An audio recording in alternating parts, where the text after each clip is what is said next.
Assalamualaikum guys. Welcome back to the second episode of APA-TURE-RITA. Okay, we have our guest right now. Episode 2, we have a guest. Yeah. He is an alumni of IIUM. Yeah. Might you introduce yourself, Okay. fellow guest? Alright. Thank you, Brother Aman. Brother Aman. Should I call you Brother Aman or Aman only? Oh yeah, I think our host should or the guest should. I think we should introduce ourselves first, right? Okay, sure. Okay. Yeah, my name is Said Rahman. So you can just call me Aman for short. Okay. Okay. Alright. Yeah. And my name is Fatiha. You can call me Tiha. Alright. Yeah. Okay. So my name is Firdaus, but my friends normally call me Bani. There is a reason behind that, but that maybe we should tell it in another episode, sir. Maybe. Season 3, yes. We're going to be having a season 3. Okay, so I'll introduce myself a little bit. Okay, so like I said just now, my name is Firdaus. My friends call me Bani. I'm 24 years old. Currently working as a security engineer at Payment Network Malaysia, or PayNet for short. Basically, if you guys don't know what PayNet is, it is actually a company that actually does the QR Pay, the Maps, ATM, and the FPS. Those are some of the products that were made by the company. I am actually an alumni of IIUM from KICT, in which before this I was in the Department of Computer Science, and my specialization back in UIA was network and security lah. So Okay. So first, let me say. So do you prefer me calling you Firdaus or Bani? I think Bani would be okay lah. Bani would be Bani, okay lah. Yes, I prefer. I want to know. Can I ask why Bani? Okay, so it's actually basically back when I was in high school lah. I was in dekat asrama, and we kind of have like this some kind of adik angkat, abang angkat kind of thing lah in our school, in which we have like abang angkat that would have an adik angkat, and they would be given a nickname. Like for me, I was given the nickname as Bani. And my friend ada jugalah yang dapat nama macam Awan, Magnum, and such I lah. thought like animal, Bani, No. cat, Tak. Dia macam they kind of use like some kind of a legacy punya kind of, bukanlah macam mana, legacy kind of system lah, in which I have the legacy of BU. So my brother punya my abang angkat is BUM, BUM. Atas dia lagi ada Bull, BULL. Yeah. So me dapat Bani, and then my adik angkat pula I gave him Buska, and then bawah dia lagi dapat Badi, BUDDY. Be given by the ancestors. Atas lah gitu. So we have the legacy of BU macam tu lah. Good. Yeah. Nice one. What's the asrama called? My school Science Muar Samura. Muar? Yeah. I'm from Muar also. Muar also? Sultan Abu Bakar. Okay. Where are you from? I'm from, I am actually from Johor Bahru, Johor. Yeah. Johor people. Johor people, yes. Johor people. No, Johorian, bangsa Johor. No, Yeah. tapi. Betul takut. Tapi people. Tapi people. Kau ni jangan buat sini. Tapi. Okay. Last episode we just talked about it, about the tapi. Okay. And then here we are having our first guest from Johor also. So I think like we need to maki each like I didn't not maki lah, but we like kind of like poking in Johor, like saying like they say tapi and all that. So I think like if we for now, I think we try to poke in other continents or places in Malaysia. So then the next guest will be from there. Who would you like it to be? Probably Terengganu. Yeah, Keropok Leko. Keropok Penyu, yeah. Cakap Ganu gitu. Tak tahu lah. I don't know how to speak Ganu. Same. Sorry Miss, kalau mispronounce anything from Ganu people, I know there's a lot of my friends from Terengganu and a lot from UIA from Terengganu also. So don't be jangan terasa lah. Alright. So continue for the next one. Okay, I want to know about your what you're doing right now. So I am currently working as security engineer. Basically the role, kalau bahasa layman lah, basically hacking. Basically I test the system if it is vulnerable towards any cybersecurity attacks ke apa, and check if there is possible exploitation that can be done inside the system ke apa, and making sure that all of those vulnerabilities are fixed. Semua tu lah. That is basically what I do. Yeah.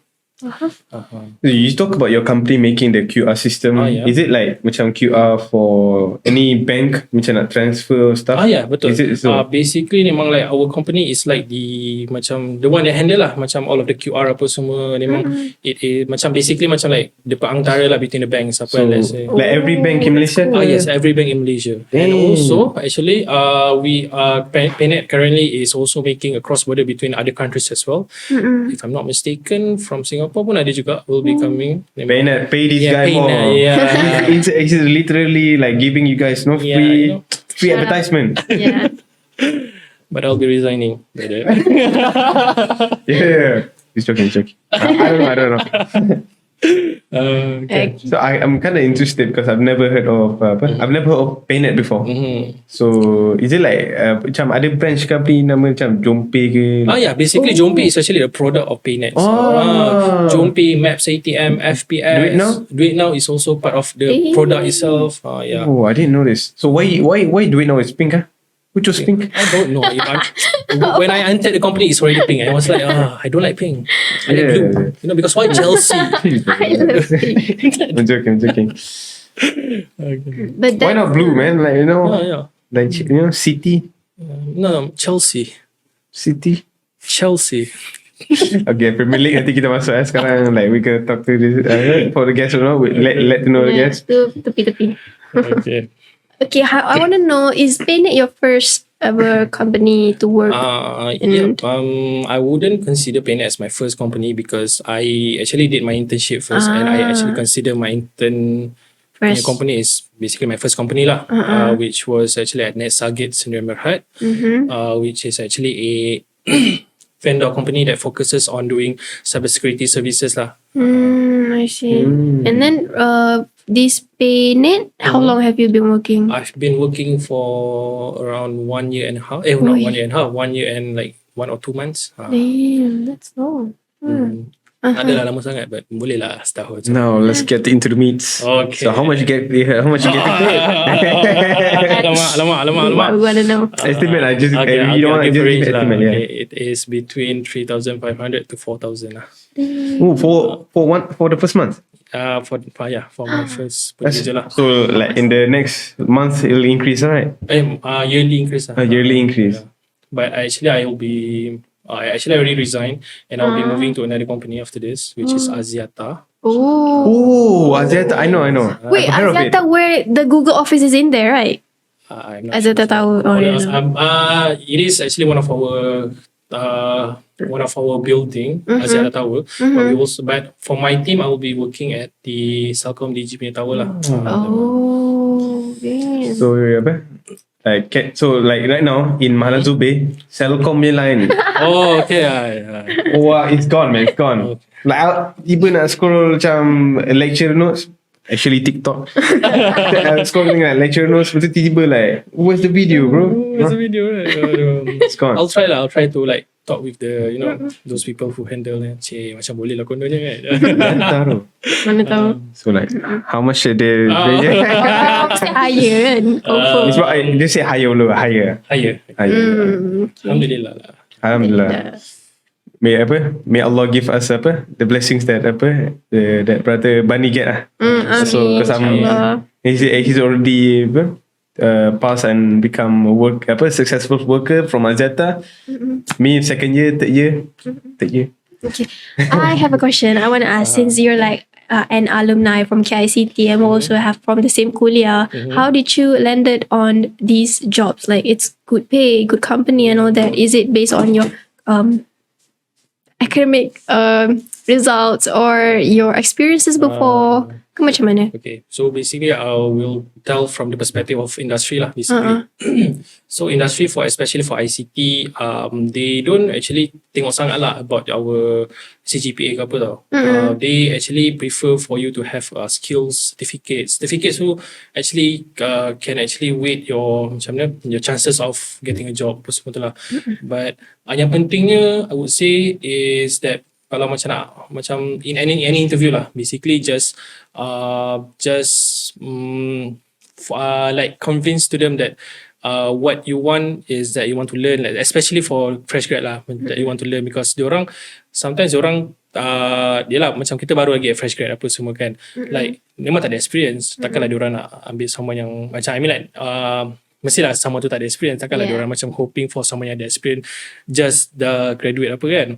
So just making sure that you guys ada energy untuk memang nak belajar, memang betul-betul nak improve yourself, and if you guys are able to macam convince your future employee ke apa, insyaAllah diorang akan terima lah mostly lah. So, especially sebab kalau yelah they want people yang nak improve themselves, nak belajar apa semua tu lah.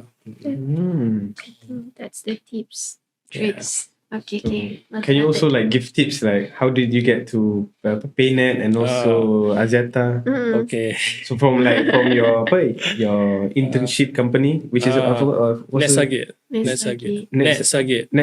Yeah. So can you like the process from Netsagit to PayNet to Axiata? Okay. So after I ended my internship at Netsagit, I kind of like macam terus apply to every company that I found, and also every single job opening yang ada dekat LinkedIn, yang ada dekat Indeed, dekat JobStreet, and every kind of platform lah that they have ke apa semua. And then alhamdulillah tiba-tiba I got a call, macam apply je sebenarnya, I just apply je semua kan, macam cuba mana nasib, and then suddenly I got a call. How long did it take? How long did it take? I think like around 1 or 2 weeks. Sekejap alhamdulillah. It's very quick less than a month, and then I went for the interview, and then after I went for interview, alhamdulillah lepas, and then also did the assessment apa semua, lepas juga. Then after that, the day after I did my assessment tu, diorang call, and then they accept me lah as to be part of their team apa semua tu kan. And then for my second company pula, basically I was actually trying macam I want a new environment lah, basically I want new challenge apa semua. So I try je lah apply mana-mana company, but then one day I got a message on LinkedIn saying that we have an offer, bukan an offer lah, basically we have a job opening, particularly on my security engineering, the same position that I am right now. They would like to offer to me that job dekat company diorang lah. So did you need to interview for that? Yes, I still need to interview lah. So I actually time tu memang I was on a job hunt jugalah, mencari semua, and tiba-tiba diorang contacted me on LinkedIn apa semua, and then try je lah contact lah. Time tu memang I don't put any expectation pun apa-apa semua kan. So when I went for the interview, ya kan tak dapat, sebab I don't think I did well sangat. But alhamdulillah they said they were very impressed at me, and they wanted to proceed with the technical assessment. And then I did the technical assessment. At first it was quite challenging lah juga, because I couldn't find, basically the technical assessment was CTF, basically that's if you guys know CTF, macam capture the flag, basically finding the flag inside the website. They literally just gave me a website, then they say find all of the flags. Macam tu je. So like need to find the flag by coding or I didn't use code sangat pun sebenarnya dalam tu, just macam simple punya, macam ada jugalah macam simple inquiry ke apa semua tu, and then dapat apa semua. I was able to find like around 5 out of 8 punya flags, and then alhamdulillah lah, after the technical assessment they said I passed the technical assessment and I got the job lah. That's impressive. Faham. So, other than your work in cybersecurity, I heard you also have a hobby and interest. So, would you like to talk more about that? Sure. Okay. Dari sekat pada. Yeah. Alright. So, other than cybersecurity, I am also have an interest towards photography. Basically, actually, I dulu tak minat pun sangat dengan fotografi ni. But then, back when I was in 2019, 2020 macam tu, I have a lot of friends yang minat fotografi and they take a lot of pictures, and from there macam like terinspired dengan diorang lah, lebih kurang lah juga inspired dengan diorang, macam like I want also to ambil gambar lah, sebab macam seronok it is. I cannot draw, so macam like I use photography as a way of me creating an art macam tu lah. It's a way of me expressing my emotion apa semua tu lah, basically. So were you part of SCPC tu? Actually, I applied for SPC and was part of their team back in 2020. But then COVID happened. Yeah, right, 2020. And then couldn't join much program from them lah. So kind dah terkeluar juga daripada SPC, I would say. That's it. Itulah. So like coming back to your work. So I kind of want to ask, because I want to take probably in software engineering or in data science. So have you heard from any of your friends taking data science or software engineering? Are they like as easy getting a job, or are their payments the same as you, or is it harder? For me, I would say in terms of payment, nearly the same as mine. Memang ada lah, macam dapat 3.5 to 4,000 macam tu ada je. Actually, this is what my friend told me lah. Different company actually kasih different salary lah. Kalau company like macam company startup apa semua, usually their pay is not high. Usually around 2,000 to 2,500 macam tu je lah their range. But kalau if you guys apply to macam company macam MNC ke ataupun company macam besar sikit ke, like macam Big Four, they usually would give like around 4,000 ke atas lah. But then recently my friend told me that company oil and gas pula, like Petronas, they are giving fresh graduate 5,000 ringgit as their starting salary. At ExxonMobil, 8,000 ringgit. ExxonMobil 8,000 ringgit. The gas station, right? Yeah. Ya Allah, terbang. Benda ni terbang. Ya Allah. No problem. Okay. So is it like any specializations they give? I think basically in ICT spectrum. In ICT spectrum lah, yeah. 8,000 ringgit is their starting lah, 8,000, and then Shell 7,000 macam tu lah. So it depends on company juga lah in terms of the pay tu semua tu lah. Have you ever thought of going there? For me personally, I think one day I would want to go to those kind of companies apa semua, but at the moment I believe I would like to macam like polish my skills dulu apa semua, improve my skills, take some certificates apa semua, and then when I've already reached the level that I want to achieve, paling lah kot baru nak jump ke company macam tu lah. So is it as the same as the length of getting a job? Is it the same? I think the same juga. So sebab I mean like because I asked my friends around apa semua, and they said orang punya timing dapat kerja pun lebih kurang sama je as I do kan semua tu. Sebab I mean because ICT ni macam alhamdulillah lah, macam like the job opening tu banyak sebenarnya. Dia macam so the chances untuk dapat tu tinggi lah. Sorry, I got another question. Okay, sure. I'm kind of interested in this because I want to know. So right now I think probably dulu tak ada ChatGPT kan. So right now ada ChatGPT. So do you think like any of the three specialization, the network, first cybersecurity, networking, data science, or software engineering, which do you think is like probably will like not recommend to take other specialization than those three? Sorry. So basically, if someone takes any of these three, which one do you think is like future proof? Future-proof, I believe. So, for me personally, I think semua future-proof sebenarnya, honestly. Sebab for cybersecurity, every system requires security punya ni, and requires security punya implementation. In terms of AI ataupun data science, data itself is semua company mesti ada benda tu. So it's for me, I think it is very future-proof. As well as sama juga software engineering. Masalah, of course, they want to develop new software or application apa semua. For me, I believe ICT is a course yang is a field yang macam for me I think future proof lah, especially we are currently at IR 4.0 yang di mana a lot of technologies apa semua tu kan. So honestly for me personally I think memang future proof lah for our ICT punya ni lah semua ni, insyaAllah. InsyaAllah. Sorry guys, we're talking about only ICT punya like departments and stuff. So because we are all ICT here, so we don't know about ICOL laws and stuff. So sorry and also IT. Do you have any what's IT specialization? They have a lot. Business, media, like graphic design, and then artificial intelligence. Business intelligence, which is the business. There's a lot. There's 4 to 5. Have you got friends that take IT? Done graduate IT and are they doing?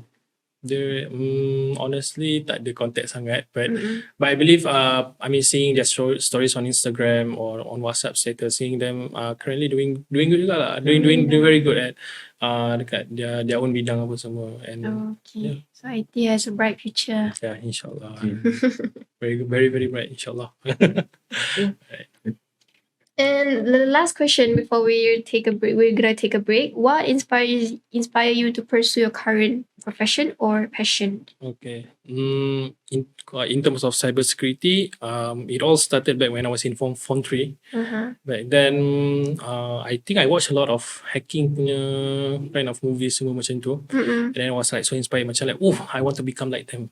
Become like him. Mr. Robot itu pun antaranya lah yang macam like very I inspired from him, like macam Mr. Robot is very good movie. Very good movie. It is actually kind of realistic juga lah dia punya like the whole thing that he did. Do you want to give a rating for the movie enthusiast? 9 out of 10. 9 out of 10. Would recommend you guys watch lah. Okay. Basically for in terms of cybersecurity, back when I was in Form 3 lah, I watched a lot of cybersecurity. I watched a lot of hacking movie, and I was very inspired to it. And tapi but back then I took science stream punya path. Tapi macam like after habis SPM tu, I decided macam tak nak lah. I still want to pursue ICT because that is my passion lah dalam tu semua ni. In terms of photography pula, it was during 2019-2020 lah, because I have a lot of friends yang macam they are very good at photography, and I kind of inspired by them lah, macam nak buat gambar apa semua tu. And then especially benda yang that actually make me want to do more photography is because masa back in the end, hujung-hujung 2020 tu, I joined Ta'aruf Week, and I was part of the multimedia punya biro lah, committee. And dalam tu memang ada ramai gila budak-budak yang pandai dalam fotografi and things like that. And benda tu lagi lah sparkkan lagi my interest dalam fotografi semua ni. And since then beli kamera, and then upgrade new camera apa semua, and ever since then it has become my hobby lah. Actually macam like honestly I had macam like a dream lah juga, in which I hope that one day I would want to make photography as my main job, and make cybersecurity as my part-time punya kerja lah, because cybersecurity pun if you guys would like to know lah, ada juga macam part-time, in which some company diorang akan panggil like freelance punya cybersecurity ni untuk for them to do testing to their system ke apa. And also we also ada macam satu program ni dipanggil, we call it bug bounty program, in which usually company will put their system apa dalam that website, and then for people to test, and then if let's say they find any vulnerabilities ke or any security concern ke apa dalam tu, they will inform the company, and then the company will pay them like maybe minimum $50 US. So ada juga lah, I found a lot of people yang macam pernah dapat sampai 3,000, 5,000 USD apa semua. And for me, I think that is a lot gitu. True. Yeah. Can buy new equipment for his camera. Camera. Sony sponsor me. Chicken. Okay, so I think that's all for now. Alright, thank you, and we'll take a break.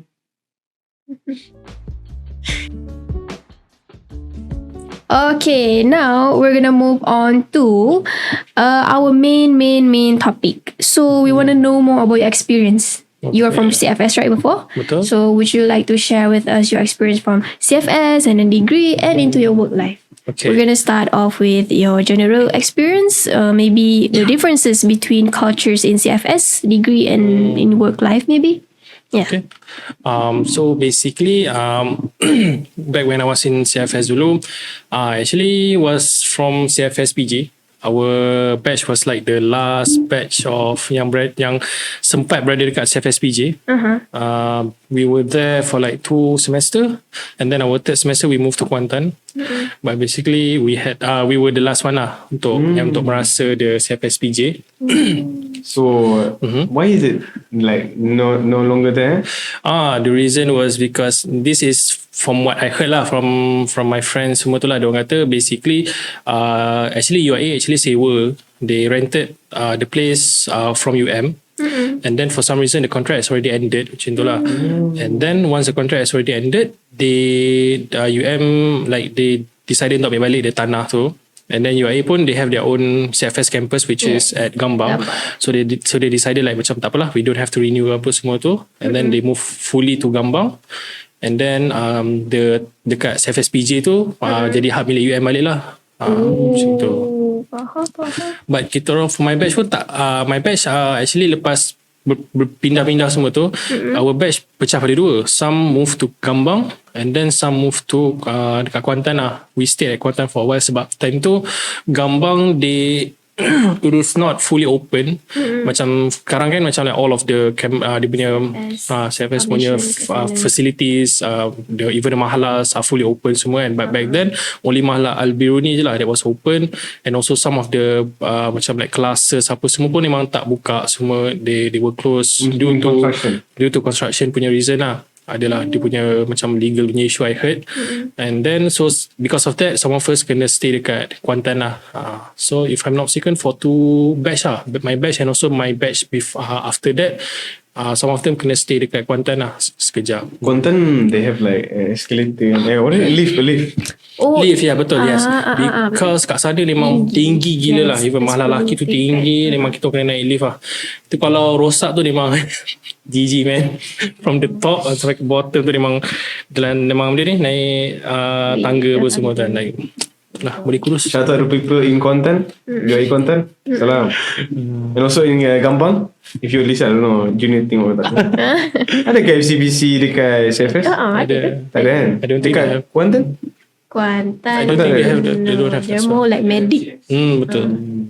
Yes, CFS CMC famous. CMC, yes, betul. I was also part of CMC before this. Back when I was in CFS, I was CMC sebagai the head of gaming. Dulu kita ada head of gaming. Yes. Head of gaming, ada juga macam biro gaming, ada biro apa lagi ya? Tak ingat dah. Bagi kreatif ada things like that lah juga. And then Nice. So in degree, okay. Where do you stay? Mahala. So in degree, I actually stay in Mahala Zubir. Actually, I stay in many mahala, bukanlah many mahala juga lah. I actually experienced staying in a lot of mahalas. Some of them Zubir, Ali, Salahuddin, and also even Mariam also. Mariam terkejut kan, like that is female punya mahala. Why you Mariam saying that? dia campur kan? No, actually tak. Basically during that time it was COVID, and they turned mahala Mariam into the quarantine punya. Yeah, betul. So tentulah macam ni ke mahala sister? Noted. No picking.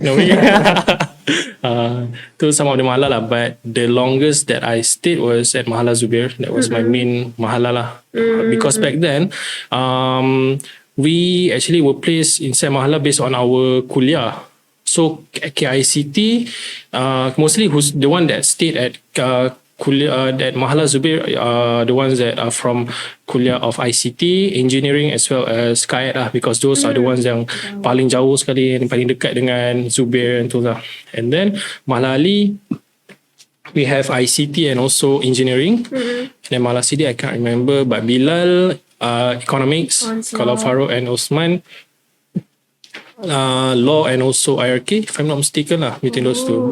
So we were placed based on our kuliah lah. But sekarang if I'm not mistaken bertukar juga. Dulu I think first year like kalau ICT, but I think sebab ICT batch korang ingat berapa? How many batch were you guys?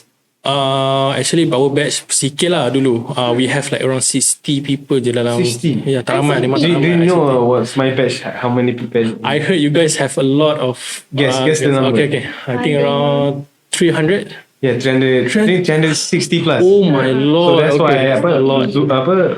For my first year I was in Siddiq. Tapi tak penuh sebab ada sini, there's like seniors there also, and also so for ICT and engine they combine. So ICT engine, Siddiq, Ali, and some of us in Zubair, and also some of my friends are also in Bilal. Oh, okay, campur-campur jugalah. Campur-campur. Semua tu kan. Sekarang dia random je kan? Sekarang Random je lah. Susah sikit lah kot. Sebab I mean, kalau what if ICT was placed at Osman apa pun, jalan kaki jauh. That's very far. Macam tu lah. But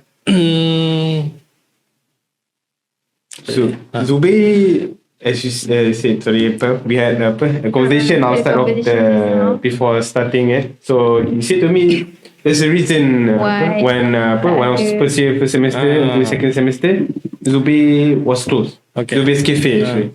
So back when I was in first year, Zubair Cafe buka je asalnya. Dia memang there is a caterer yang ada, memang ada caterer, I would say caterer yang masuk dalam cafe tu lah untuk jual apa semua. But then once COVID started, diorang keluar and then for some reason diorang tak nak bayar. This is from what I heard lah from people around me that said that diorang tak nak bayar because there are some legal issue in which diorang tak nak bayar, and then UIA tak boleh nak main cancel the macam contract semua tu lah. So they had to like habiskan betul-betul 4 years of contract tu. So that's why siapa-siapa yang who stayed at Mahala Zubair from 2018 kot, 2018 until 2000 last year, memang tak ada, they don't have any, memang tak ada cafe lah basically sebab tak ada orang jaga kat situ. Basically because the contract lah. Contract itu semua. And then after that, habis tu baru diorang boleh panggil another caterer lah untuk masuk ke dalam Zubair tu lah. That's right aku. If I'm not wrong, baru buka This last semester, last long semester when I was first year second semester. And dulu like I said from last podcast, it was dead macam.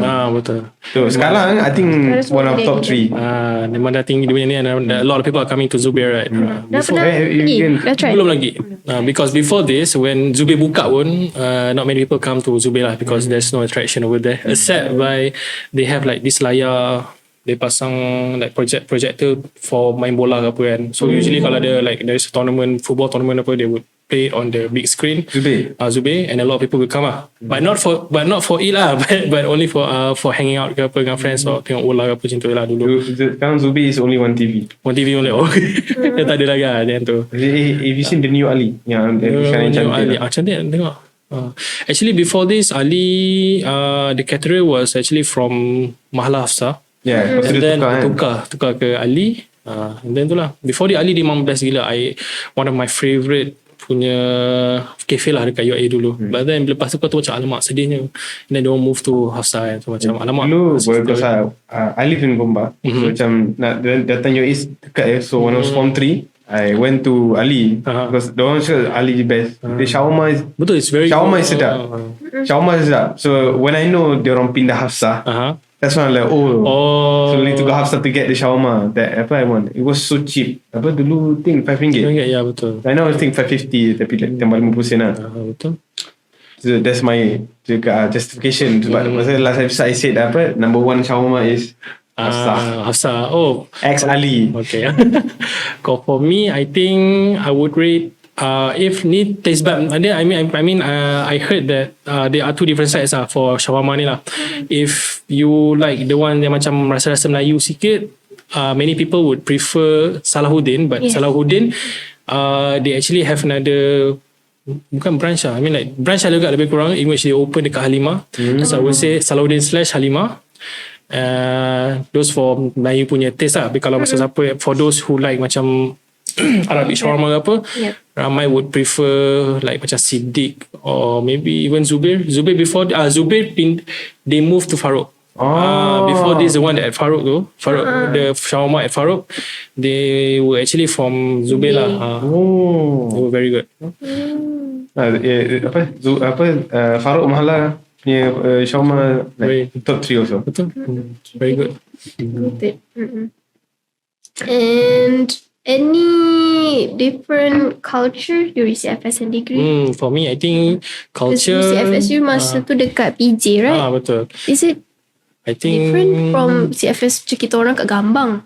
I think sama je sebenarnya actually. Cumanya I think the suasana lah kot. I mean because kat PJ kan kita orang kat bandar semua, so kita orang selalu travel apa semua. Tapi kalau dekat Gambang tu I've been Gambang before and I have to say to travel to Kuantan itself pun like nak tengah ambil bus, the bus also will take around 1 hour just to reach to Gambang. So you just your Malah is there but your class is in Gambang. No, bukan. No, I'm saying that kalau macam if let's say at PJ, at least kita orang macam nak keluar for outing apa-apa semua tu, dekat je lah because kawasan bandar kan, so we can go anywhere. So I've got to ask, so in PJ, so you like like ada kelas kat PJ or kena pergi Gombak? Okay, so during my batch dan batch before this jugalah, the only batch that will be going to Gombak, ada juga there is actually one batch, basically ada 3 batch, yang bukan 3 batch, I mean like CFS ni dipecahkan pada 3. The first one at CFS PJ, another one at CFS Gambang, and another one the one yang ada dekat Gombak. The one that stay at Gombak adalah during that time was economics. Those who take economics, they will be staying in Gombak lah. And then the rest of us either at Gombak or at Gambang or dekat PJ lah. Okay. Kat PJ tu kan you guys share with UM, right? Not actually share sebenarnya. Dia dekat lah, very dekat lah, very close to UM lah. Okay, do you have any turning point that changed your life, whether it's good or bad, during your experience, tak kisah in uni ke, your study life or your work life, or maybe when you were in school, anything that suddenly changed, I want to do this, or I want to do that, macam tu? I think one of the turning point in my life, I would say me applying to be an IIUMSU punya officer. Actually that time I wasn't macam that, it wasn't on my mind pun saya nak apply for IIM Student Union punya position tu. But then someone encouraged me. They said masuk lah because this is your chance to nak ni apa, and not a lot of people wanted to apply for that position. So I applied and you got it. I got it because tak ada orang lain yang apply juga. So I won uncontested lah, but it was for me actually a lot of I gained a lot of experience, I gained a lot of connection, I gained a lot of so many things I gained from there, and I believe that was actually a turning point for me lah, in which for me if it wasn't because of that, I don't think I would be at the position that I am right now lah. What were your position in SU and when did you apply for it? I applied during 2021 punya tenureship. In which time tu we don't macam if the current tenure they already you are applying, kalau sekarang they are applying for the specific position, let's say for welfare officer apa semua tu kan. But back then we are applying for kuliah punya seat. So I applied for KICT punya seat. And then once we already macam like all of the student union already been selected, then we had a macam like musyawarah meeting, and then during that time lah baru kita decide what kind of position that we want apa semua. And during my time I was given the position as the welfare officer, in which I was working with Sister Izzati. Shout out to Sister Izzati. Sister Izzati, no. She is from IRK. She was my batch lah. Your batch. Yeah. Sister Izzati lah. Okay, nice. And then that turning point, what turns you into like more good? I think care more about the welfare of people ke? Yeah, more like that juga lah. And also in terms of leadership and being more mature in terms of making decision, in terms of my thinking apa semua. It makes me more mature lah, I would say. Masa tu, were you second year?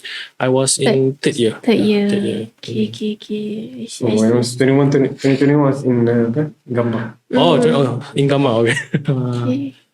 And then you stay in SU for one tenure or you One tenure because by the time I ended my internship, I was already in fourth year, second semester. second semester. So memang dah nak habis lah tu. Memang dah nak habis. I was doing my internship. Memang I couldn't continue pun lah that tenureship. So for 1 year je lah. How was it being in IIMSU? Does it busy tak? Sebab you were also involved in FYP1 and TURE. Ya betul, correct. So like how did you manage it? Or is it like tak banyak kerja pun? Okay, so you can handle it. Basically memang banyak kerja. I have a lot of tentu banyaklah kerja. I have a lot of tasks that we even especially nak kena handle student, nak kena handle of any issue ke apa that caters that involve the welfare of the students apa semua. But I have a team yang betul-betul membantu lah. They help me a lot. Yang that macam if I don't have them, I don't think I would be able to like balance between my work and also my my study apa semua tu lah. So when you were in third year in student union, was there ICTSS? Yes, there was ICTSS. Actually, I was also an ICTSS before I joined IIMSU. I joined ICTSS during my first year, second semester. First semester actually, the end of first semester. What tenure? Tenure apa nama tu, I think 18-19. 18-19. What's the Cookies. Cookies. Yeah, cookies. What's the slogan tagline? That's it. Lama. I can't remember. Correct now we are Cherry. Cherry. Cherry, you always. Masa tu cookies Good So, cookies. yeah. What officer were you? I was the head of public relation. Yes. Benny. Wait, in PR dengan multimedia communication, is it the same? No, we actually separated lah. Macam we are two different entities. PR mostly focus on like macam if there's any invitation from luar ke apa. Basically we involve in the public relation with outside punya organisation ke apa lah. How many officers were?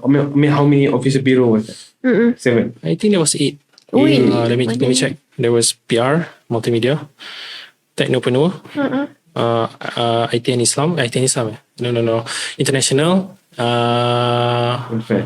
welfare, sport, academic, and also ni Islam. What do you know? DNI, Dawah and Islamization. There was 8 lah. Okay. But now we have 6, kan? Yeah. 6, yeah. Not including the main board, right? I don't know. Main board 9. We have 9 lah total. But back then, actually I heard from my friends juga lah yang that currently for ICTSS, you guys are doing macam election only focus on main board je kan. But back then, we actually had our election for all of the bureaus. So even the officers need to bertanding lah. Betul, yes. And need to manifest ke. Ya betul, kena kasih manifesto and things like that juga lah. Okay. Interesting. But right now, the picking of officers is based on interview. It's a right bit now different lah. interview. Because before this, like memang literally memang based on votes ke apa semua tu lah. We even had an election just for that lah. And then kalau voting pun, you guys will vote for the student will vote for the main board and also the officers macam Ya tu. betul. Each and officer semua tu. Wow. It's a bit very different lah than the one but I understand lah you guys punya situation which you guys tak ada ramai yang apply semua tu kan for the position apa semua. Maybe we can try that. Because the election is coming. I think it's 16 December. 16 December. 18 December. Dah nak habis lah tu. Dah habis. So for my tenure and Tha's tenure, she's the secretary. Oh, secretary. You guys? I'm the technology, but now it's changed to entrepreneurship. Entrepreneurship. Okay. Yeah. Tak sangka jumpa. Tak sangka you guys ICTSS juga. You were also in ICTSS. Cookies, were you in the same tenure as Asmudin? You know Asmudin? Asmudin is above us. Above. He was in Lemon. Yeah. And then was Cookies. But we met him lah. I mean like we kenal semua tu Asmudin. We call him Big Boss. You know. He's in Games Maya. Games Maya. He's working at Games Maya. Big Boss. Nice. Oh, other than that, on your batch, was there like games back then? Back then tak ada. But like I think if I'm not mistaken, like during your first year. No. Second year dah ada. Second year, I'm not sure if second year first sem ke ataupun third year first sem baru ada games main tu lah. And Semua dia Mazal. I was Muni Mazal lah. He was the one lah. If I'm not mistaken, that was part of his manifesto code for, because he was SRC. Before this, we have IMSU. But before this, it was actually SRC, Student Representative Council. So Azmuddin was part of SRC lah before this. And if I'm not mistaken, one of his manifesto was to make like was to empower e-sport, if I'm not mistaken. So that's why he established GameSpy lah dekat UIA. Oh, damn. Okay. That's new, very new. I didn't know about that before. And really good. And other than ICSS, IMSU, are you involved in anything? MRC tak. But I also join, ada juga lah macam Kelab Angklung. I was part of the committee of Angklung, and also JOSA, Johor Student Association. Are you part of JOSA? No, but I'm in the WhatsApp group, blast of a message right now. Me bro, I'm like half, no? Okay, half Johor lah. Half Johor. My mother is Johor. I see. So this is I can see half of the group chat. Okay. Yeah, man. Next, I want to ask, do you have any develop anything since before this? Ada tak yang macam yang membezakan you daripada dulu and sekarang? Do you have any changes or you're still the same throughout your life? Macam tu. No. Macam dulu and sekarang ada beza ke macam tu? I think in terms of maturity lah, I would say. In terms of my man's not gonna stay baby. Have you changed? Of course I've changed. Grown up. Things. I think in terms of my maturity lah, in terms of handling my emotions. Before this, I would, macam I couldn't, bukanlah tak boleh control, but I sometimes would not able to macam sometimes some of my actions were due to my emotions apa semua, but now I am able to control it more. And when handling conflicts also it's becoming more and more macam senang lagi lah compared to dulu. Before this macam a bit struggle to handle conflicts apa semua, but itulah becoming more mature lah basically. I would say. Okay. Maybe we want to dive in more into your CFS or study life macam tu. Any pengalaman kelakar ke, or sedih or seram or anything? Pengalaman seram. I think I have one pengalaman seram. It was in CFS PJ. It happened to me twice. I don't know why. So basically, I was placed at Mahala Abu Bakar. That was the only Mahala for male. And then the rest are Mahala sister. But if I'm not mistaken, before that, it was actually Mahala sister. The Mahala Abu Bakar tu. But then for some reason, they changed. And then they orang masukkan lelaki je ke dalam that Mahala. So there is this lift lah. This lift yang sangat tua. Lift. Yeah, so how many levels? I can't remember, but I think 9 kot. Tinggi lah. It was a lot lah. And then kat dalam tu masuklah. It happened at night. Dan tu nak turun bawah. Nak daripada bawah nak ke atas. I was at lobby nak pergi ke at my floor, which was at level 4. But then kita and a lot of us were macam tu yang masuk dalam tu pun they were from level 4 juga. Dia nak masuk ke they wanted to go to level 4 juga. But then after kat level 4 tu memang dah tekan level 4. And then masih naik level 4, and then suddenly it didn't stop. It goes straight to level 9, and then the door open, and then it was pitch black. Memang tak ada apa-apa. Memang it was level 9 memang tak ada apa-apa. Tak ada apa-apa langsung. Memang level 6 ke atas memang tak ada orang itu, because time tu lelaki memang tak ramai. There were very few numbers lah kan. And then memang level 6 ke level 9 tu memang tak ada orang langsung. It was pitch black. Memang tak ada apa-apa semua. And then dia buka macam tu. All of us was alamak. Nasib banyak ada orang. Nasib baru wait, kakak. Bro, if your person, Bismillahirrahmanirrahim. Tiba in the background. You can't do anything man. I'm like, Assalamualaikum. Waalaikumsalam. That means Muslim. Muslim okay lah. Muslim. At least all Muslim kan. And then how did you guys go down? Yes. Tekan balik. Tekan je. We kept on pressing the close down, and then it closed, and then it goes down last. See, it happened to you second time. So the second time you alone? I was alone. No way. That was the worst one, I would say. I was from level 4. I wanted to go to downstairs. I wanted to go to lobby. But somehow it goes up to level 9. And I was alone. I was like, alamak. Again at night. Again at night. It always happens at night. I don't know why, but I think like somebody you clicked it. Right? Same level lah, level 9 the same juga. level. It's a level 9 Tapi juga. level 9 tu, is it ada orang ke? Tak ada orang. residents? Memang like it was kosong, tak ada orang langsung. Nobody goes there lah. I don't know lah people go there for what. Kalau ada. I mean, don't know lah what they do. Tapi tak kena kacau teruk. tak adalah, tak ada kacau. Tak adalah. So, Live je lah. Click again lah. Klik cepat. I don't want to die.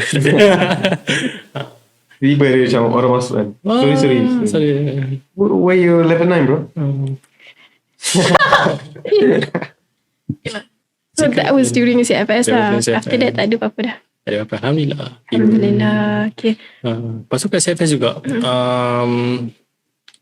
During our like the last day at CFS PJ, because after that kita orang kena move to Kuantan, right?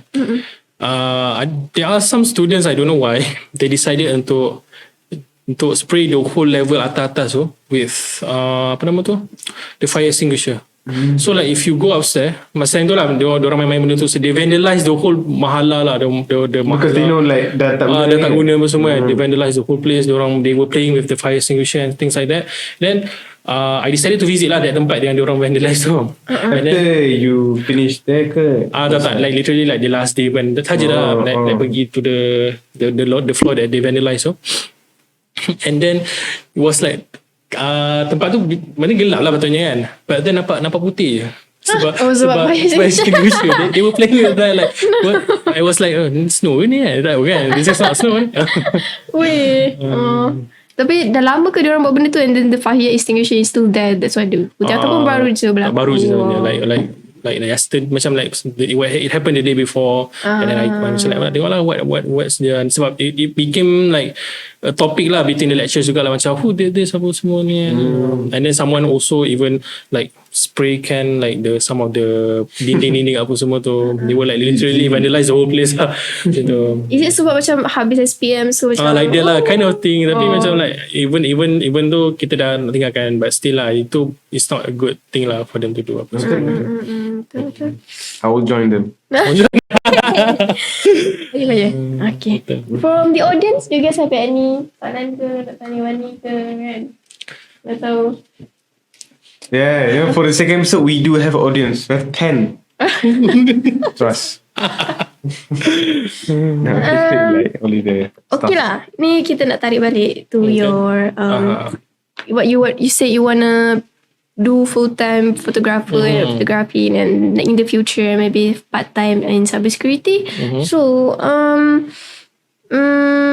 idea untuk jadi freelancer. I think kalau boleh, my first step I would say nak buka my own studio sendiri. I would want to open my own studio, and then from there start macam create network, and then start to macam sekarang ni I don't focus sangat lah to take jobs apa, if ada macam request apa baru I take, tak adalah promote sangat apa sangat. So maybe one day macam nak, kalau boleh betul-betul fully macam try check people apa semua tu ni, kalau boleh nak jadikan it is as my main punya ni lah, my main punya income apa semua lah. Faham. Sekarang ni macam tengah build sikit-sikit, or like Build sikit-sikit. Actually working with a friend juga untuk di studio lah juga. InsyaAllah. One day InsyaAllah. Yes. Discount lah? Discount boleh. Bincang tepi. Boleh. Any inspiration photographer yang you look up photographer. to? That's one day me ke? Ramai sangat. I have a lot of macam like people that I inspired. But the one that yang betul-betul nak macam I like their artwork is Haziq Saparuddin. Not sure if you guys know ke tak, but he is Haziq Saparuddin lah his name. He is actually working with dia macam like apa nama ni, dia ada studio, he has his own, dia ada studio dia, and dia work with his wife lah benda tu. His wife is also a photographer, and their artwork is very good lah. I really like their artwork, and kalau boleh I want to reach that level lah, the level of their photography tu lah. And it is very good, very very very creative lah, cantik lah, very aesthetic lah, macam like like the centimeters, like if they move like it's not like betul. And they do it full time memang that's Betul, their main. that's their main punya ni lah. That's so nice, doing it with your partner kan. Betul.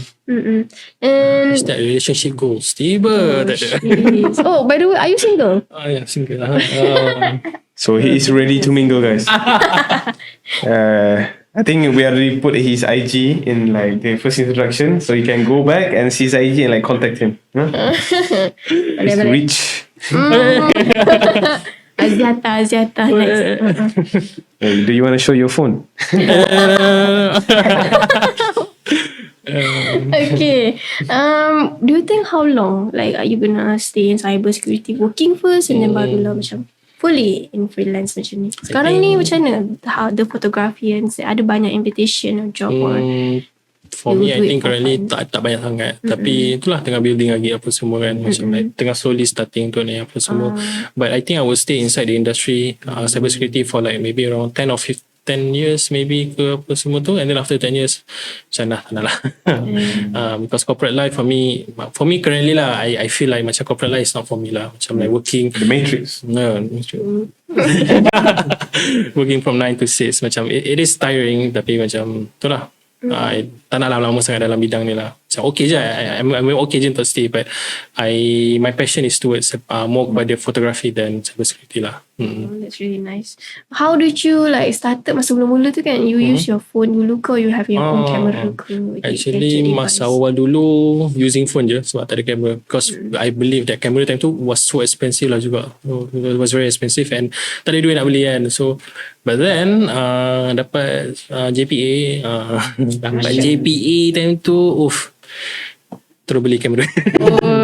Terus beli kamera time tu beli kamera and then upgrade sikit, beli lens lain apa semua. Time tu tak tahu apa lah. I don't have any, I have zero basics of using a camera, tak tahu apa semua. But then bila like I said before this that I met some photographers dekat dalam multimedia at Taufik. Kat situ lah baru belajar macam ada apa, macam apa, ada aperture itu. So you got JPA scholarship, right? Not scholarship actually, it's pinjaman boleh ubah. PB betul, yang boleh ubah. Is it different from JPA scholarship? Different. Basically, so kalau scholarship you need to like work for government after. Memang kalau scholarship memang you already memang dapat kerja tak silap. If not mistaken memang dah dapat secure the job, but for pinjaman boleh ubah you need to apply for the job. If let's say dapat lah, if don't get tak dapat lah, you still need to pay. Kalau macam if you work with government you don't have to pay lah for the pinjaman, but if you work for GLC you need to pay 25%, if you work at swasta 50% lah. True. Nice. And I was thinking of like sekarang ni macam I also like sikit nak masuk in berminat dalam fotografi a bit lah. So like what's the first camera yang macam you recommend for like starter? I know Sony is good, right? Sony is very good. Tapi Sony, that's the thing about Sony lah. Sony is very good, but it's so expensive betul. The lens, before this I actually used Nikon. It was D5300. It was a good camera, but dia lambat. For me dia macam lambat sikit lah macam tu dan DSLR. So my friend suggested to me macam like try lah masuk mirrorless. So I tried mirrorless, which was during that time my friend he was using Sony. So I tried Sony lah. I tried I bought a new camera. I bought which was A7 II. It was actually a full frame camera. A bit different than APS-C. But for some reason, I just when I bought that camera, I did not realize that the lens was so expensive. The what do you call that? The 50mm f1.8 costed around like 800 ringgit. I mean like compared to other, kalau macam like let's say before this when I use Nikon, you could actually get around 250 ringgit for that for that lens. But because of Sony and also full frame, costed a lot lah. So right now, like, can you tell me the specification of your current camera? Currently I'm using A7 II. I haven't upgraded yet. Currently using 2470 Sigma f2.8, and also still use the Sony 50mm 1.8 jugalah. Oh, you haven't changed to like a 10k lens. Belum lagi. Next year maybe, I don't know.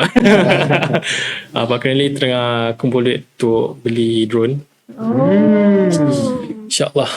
You gonna buy the DJI DJI Air 3 InsyaAllah lah kalau ada rezeki. Okay, so your budget you to buy those equipments first when study is from JPA punya, and then right now you from your kerja, yes, gaji betul. lah. From gaji apa semua tu lah. Okay. Any more question you wanna ask?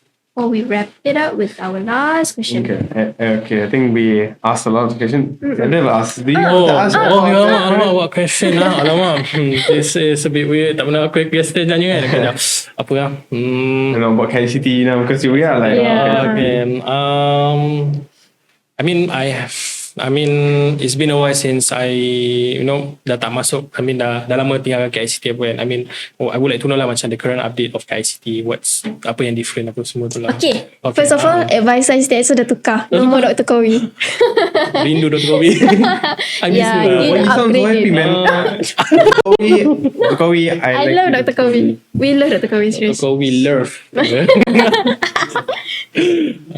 So now it's Dr. Hamira. Dr. Hamira.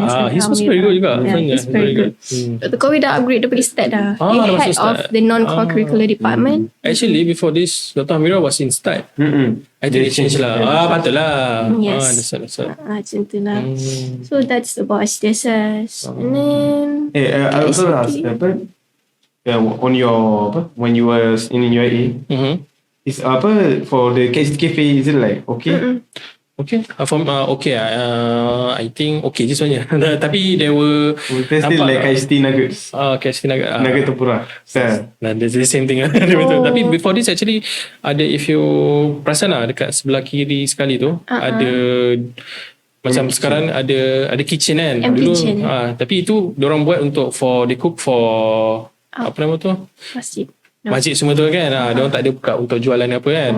But during my time diorang ada jual lah macam like nasi campur apa semua tu lah. So banyak lah stalls before. Do you know the middle stall? Yeah. Was there a middle stall? Dulu apa? Right now it's gone. Tak ada.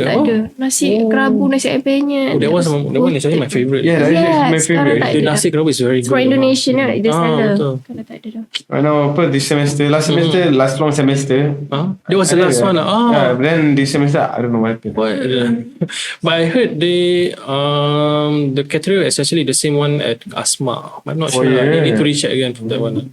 Okay. Before this, if you guys like to know lah, there is actually an ATM machine. ATM machine kat At KCT. But that one was before my batch. It was before I entered IIUM. Before I entered KCT. Bank normal? No, Maybank. Maybank? It was Maybank before this. Bro! What level? Which block? I think it was dekat area yang macam Taipan semua tu lah. There was tapi if I'm not mistaken, the reason why they pulled out from diorang tarik balik benda tu is that sebab tak ramai sangat student. KCT okay. One thing about KCT is that KCT before ni memang orang tak pandang langsung lah. People don't look at KCT langsung. Macam like KCT ni macam like KCT macam budak city je, macam they look down at KCT lah. I had to admit lah, even people around me pun masa before this I masuk ICT pun diorang macam ICT kenapa masuk ICT, macam they look down lah ICT. And so jokes on you now, what happened bro? so tentunya memang not a lot of people join kat ICT lah. So there were, even like I said just now, macam even our batch waktu tu 60 lebih je apa, not many people lah. Memang even during CFS our batch was like around 20 lebih, 30 macam tu je. Memang very sikit lah, memang tak ramai orang. But then I recently I heard from my friend, he said that KICT sekarang memang ramai gila orang masuk. Even dulu before this, KICT ni jadi tempat kos buang tau. Like engineering, those engineering yang tak perform, dia orang akan campak masuk dalam ICT. You know, for my batch, not to like kacau orang hati, but like siapa yang tak dapat ICT dia buang ke that was the one that macam like I was very shocked lah. Macam like before this it was different. Before this from engineering yang kena pindah masuk ICT, sekarang macam like ICT masuk engineering, macam like kat ICT nampak dah berkembang lah. I mean dulu nampak lah ICT ni semakin nampak, sebab before dia I terasa lah macam people always looking down at ICT. Sekarang macam people macam rasa macam ICT ni macam like good, macam course yang macam penting lah, especially sekarang dalam dunia IR 4.0 semua kan. I think COVID also play a role in this, because before this I'm actually economics. Yes, economics. So after COVID tu kan, masa tu kan semua benda online kan. So masa tu baru macam terbuka mata, terbuka minda ni macam ICT, IT, benda IT ni there's like a lot, cabang ni memang luas gila. So after that I did COP, so I got into KICT. So that's how I rezeki dapat masuk. Yeah, and I'm so glad I changed to KICT. So actually that's like actually in COVID era, that's actually kebaikan dan keburukan. Betul. Semua ada kebaikan. No, I don't even know this girl. Yeah, it's not like What you bro? Otherwise people pun takkan macam nampak macam ICT ni penting. People always macam like ICT dia apa ni, tapi they don't realise. But I think it's one of the reason It's not just because of COVID. I think because the job the each company like we only want the ICT people. Ya betul. Makin a lot of company yang macam sekarang macam betul ramai lah, macam opening for ICT apa semua tu lah. A lot lah. I think in any company now, they need an ICT department. Betul. Even a small IT department, it is needed in every company apa semua. in like every sector. Even Disney bro, even like animation they need, because they now using like drawing using Betul. Okay. I think that's all for tonight. Tapi before we wrap it out. Okay. Any advice or any tips or nasihat you want to give, since you're an alumni right now, the graduate, to the new intakes maybe, or like to students like us? in generalize in any kuliah, not just ICT. Okay, kalau for all kuliah, I would say take the opportunity to join programs. So I know you have to focus on your studies, but once in a while join a program, join a lot of meet with a lot of new people, and jumpa orang ni could allow you macam to gain more network, for you to gain more experience apa semua. And believe me that if let's say I had chosen a different path in which I would study all the time, tak fokus to join a program apa, I think my life would be different lah. For KICT specifically, I would say ambil certificate, do portfolios lah. Those are the two things that would increase your chances for employability lah. Okay. Yeah. Right, thank you, and that's all from today's podcast. Yeah. Thank you for tuning in. Assalamualaikum. Bye.